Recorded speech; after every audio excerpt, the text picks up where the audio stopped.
Hello, welcome back to my YouTube channel, Alphonse Subsale.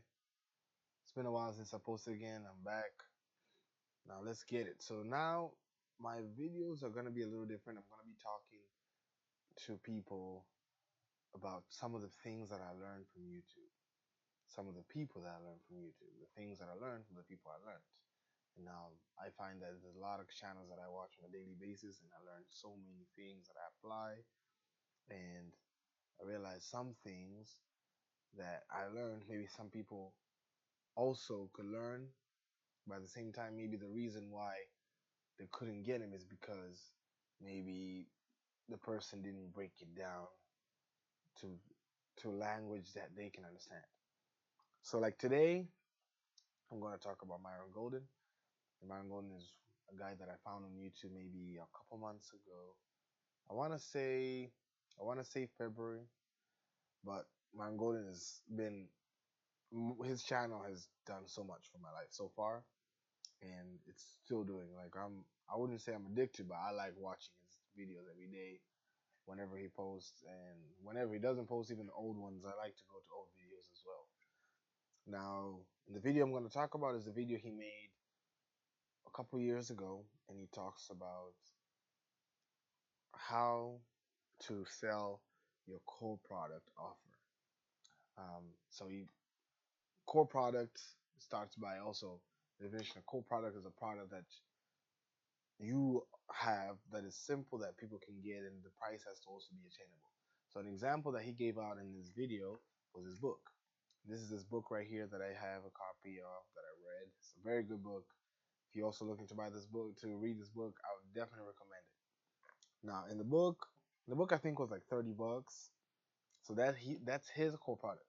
But then he breaks down on, so say you have a business and you want to have a core product, he breaks down on how you should do it, why you should do it, and step by step on like everything. So one thing he talks about with your core product offer, as I said, simple. And of course, if you want, you can go watch the video.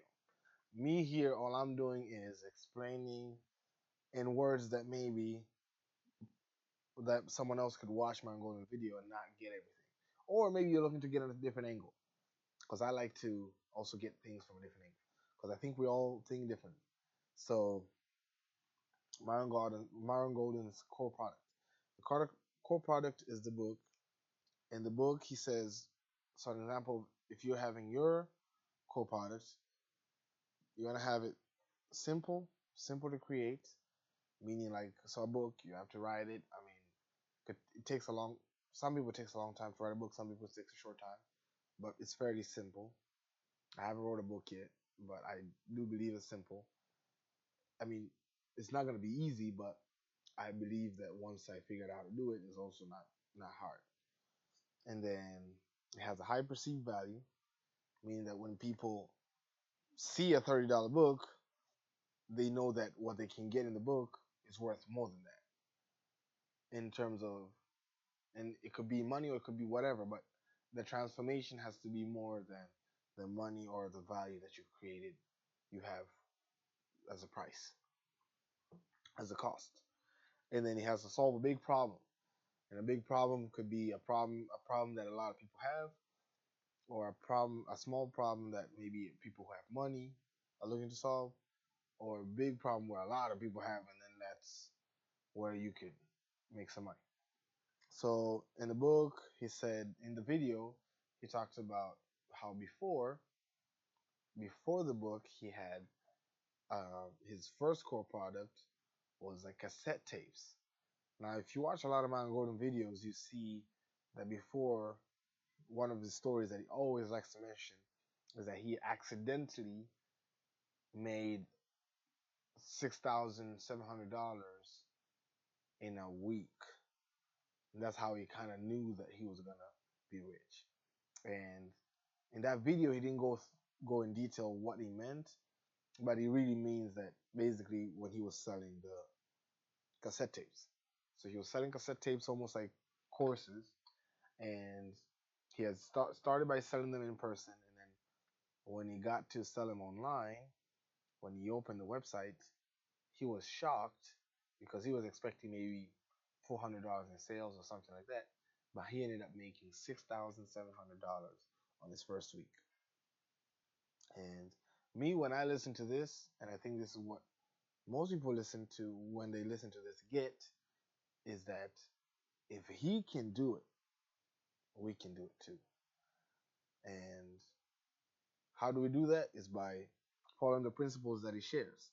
So another principle he shared is that with the book that he wrote, he doesn't write a book for himself. He writes a book for the marketplace. Now, for the reason why people buy the book is because the book answers their solves some of their problems. So basically, you're saying you don't just write a book because you think people care about your story. I mean, we all have amazing stories, but people don't care about them. People care about their problems and how to fix them, and other things about themselves. So what he's talking about is you have to know, you have to write or do something according to the marketplace. So he says you can do something called like a market research, and the market research is basically going out and asking the market to see what problems they would like to solve. And he mentioned a couple of techniques to do that. He mentioned one thing. So say you're a niche. So a niche could be like the fitness space. You want to get into fitness space and you're looking at how do you solve that problem for people, because fitness is basically for people who are looking to get better with their fitness. So what he said, he was like, you'll go to online and go. His advice would be, you'll go to someone who is really good at it, and you'll look at the comments and read the comments that are not getting answered, the comments that have questions, because those questions are problems, and those problems, if you can fix them, then you got yourself a way to not only help somebody but also make some money from that. So he also talks about the other book. He has a book, is Trash Man to Cash Man. That's the only book I haven't read yet from him. He only has two so far. You need to read that. And then, of course, once you start doing this too, he talks about there's something called the learning curve. So you have to always, when you're starting this new skill or you're looking to get this core product or whatever you have to start going, there's always going to be a learning curve. He mentions about his story when he started selling. He didn't make a first sale till like a year later. Like he started selling and he didn't sell anything for a whole year. And he talks about that to say that basically intention follow disruption. So there's two things there. It says intention follow disruption, meaning that whenever you start something good, something bad is always going to happen. And his all his other videos, most of his other videos, he talks about how this is actually in the Bible, Genesis chapter 1. Now, but then again, also the other thing that he's talking about is when you start doing something new as well, it's gonna take a while. But then it doesn't when it's gonna take a while, it doesn't mean that you can't do it. It just means you need to become the person that you need to become for it to work. And you have to let it you have to be willing to let it work on you before it does. Because if you don't, I mean, what's the other choice? You want to go back to what you were doing before? I mean, that doesn't make sense. But then again, if you want to do that, then that means you won't, because God gave us an ability to have creativity, because He's creative, and that's the first thing that He mentions in the Bible. Myron Golden talks about this all the time. So he talks about you have to also know your identity from whose you are, rather than not from people what people tell you. So you know God is creative, and He created us in His image. That means we're creative, and that means there's nothing hard. I mean, we'll. So I could go on that, but I want to just stay on this video. So another thing he talks about is other things that he has that is making money for him. So we mentioned that Boss Moves book, which is this one. I mean, if you want to go get a copy, get a copy. I'm actually rereading it. This is the second time I'm reading it. And then you have the Trashman to Cashman, and then he has the Make More Office Challenge on his YouTube channel, and he has that. Well, not in, but he has that, and he has funnels going for it. to which help in getting more people, giving more people opportunity to join him in the challenge. If you haven't seen it yet, you're probably bound to see it one day because these guys are really good.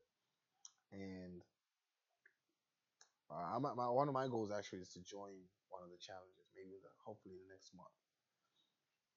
And then he also talks about something very important: primary objective. So when you're making this video, or when you're making your core product, or when you're doing anything, I think he meant it with anything. So when you're doing anything considering with consideration in wealth building, you also want to have you want to make sure that your objective is not to make money, because if your objective is to make money, it's not the same basically, which I totally agree with. Because if your objective is to make money, then you want to go for a transactional thing. But he talks about how Apple, which is a big company, and how they're doing it by having their objective of acquiring a customer. I have an iPhone. I've had an iPhone for a while now, and I can definitely say that too. Like with iPhones or with Apple products, when people buy them, we most of the time end up being a customer, meaning that we want to get more of those. So, like for me, I got an iPhone, then I got AirPods, then I got iPad, then I don't have a MacBook, but like these things are just in general, it's just like when you have a customer, then that person comes back to buy more. But if you just made money once, it's not the same thing. So your primary objective is to acquire a customer. But on his video, he talks about why is also because it's easier to sell a customer than it is to sell a prospect. Because when you sell a customer, this person, because he gave an example. So when I buy his book, and I could actually, it's crazy when he says stuff. I'm like, are you reading my mind? Because this is true. I started watching his videos. Started watching his videos on YouTube. Really liked his videos. Bought his book. Bought the book. I'm like, this book is amazing. I finished that. I'm like, what is there more? And I see that he has coaching. He has whatever programs that he has, and I'm just like, I want to get more. So that's there. And by the way, this video is not gonna be edited, so if I'm gonna yawn, you gotta see everything. I mean, it's gonna get better in the future, but just putting it out there. Now, another thing he talks about the 3 pages that he took out from Apple's brand, how they built their brand. And Apple, Apple, the way they do it is first they acquire a customer, then they awe the customer. Awe the customer means when the customer buys your product, you want to make sure they have a reaction that goes wow. Basically, you want to exceed the presentation, exceed your perception. Basically, how they perceive you, and exceed it. So, with the product that you have, you want to make sure once you acquire that customer, you want to have them saying, "Wow, this is really good." And then the third one is having, I think it's meant yearly, but you want to do a assembly of all your customers on a virtual or live event. And the goal for that is to introduce the new products to the old customers, or the old products to the new customers, or you can also introduce the old products to the old customers. And this is true. I mean, Apple does it every year, and whenever it happens, some more people who maybe it's their first time, they realize that they had something, and they'll buy it. And then sometimes the new people got some new stuff, they'll get them all that. Keep the circle just going back. And then he finished off by actually going into. He always talks about his book, meaning the things that are in the book. In the book, he goes a little bit in detail, but basically it talks about how you can increase success in your business by just doing 4 moves. And those 4 moves are lead generation, lead conversion, customer ascension, and customer retention. And I think I'll end there. But the next video would probably be talking about another person on YouTube, or maybe Myron Golden still. At the moment I watch Myron Golden a lot, but I used to watch a lot of people, and I figured I should just share what I learned on how my angle on the things I learned, and hopefully touch somebody's life. Or maybe someone who have never heard of Myron Golden, you can go check him out now. I'll probably leave a link on his YouTube to my description, and we'll go from there. Thanks, guys. Enjoy your day.